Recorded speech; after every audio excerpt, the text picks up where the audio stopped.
آج تذکرہ ہوگا ان عظیم شان ہستی کا جن کا سارے کا سارا خاندان اولیاء کا خاندان ہے۔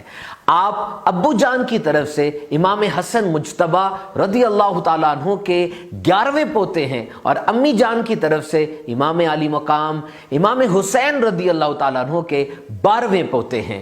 آپ کی والدہ محترمہ رحمت اللہ تعالیٰ علیہ نے فرمایا کہ ولادت کے بعد when he was infant میرے بیٹے نے رمضان میں دن کے وقت میں دودھ نہیں پیا، and since childhood he was under a special divine supervision۔ آپ کو مکتب چھوڑنے کے لیے فرشتے آتے اور آواز آتی، کوئی کہنے والا کہتا اللہ کے ولی کو بیٹھنے کے لیے جگہ دو۔ دو جلیل القدر اولیاء کرام فرماتے ہیں اللہ تعالیٰ نے کوئی ولی ظاہر کیا نہ کرے گا مثل عبد القادر کے، صحابیت ہوئی پھر تابعیت، بس آگے قادری منزل ہے یا غوث۔ تو یہ شان ہے، ماضی حال مستقبل ہر زمانہ ان کا ہے۔ حضرت سیدنا حسن بصری رحمت اللہ تعالی علیہ نے آپ کی خبر دی، بلکہ اللہ کے اولیاء کرام آپ کی خبر دیتے رہے۔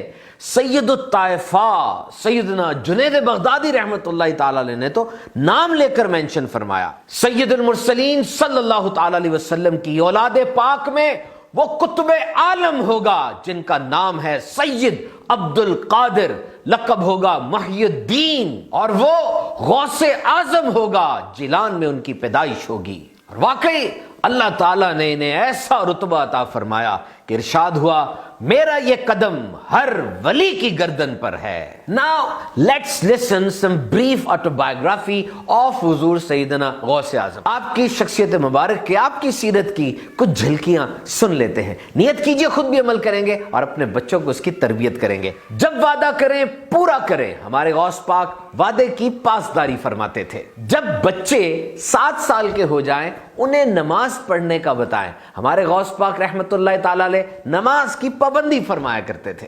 ہمیشہ سچ بولیں۔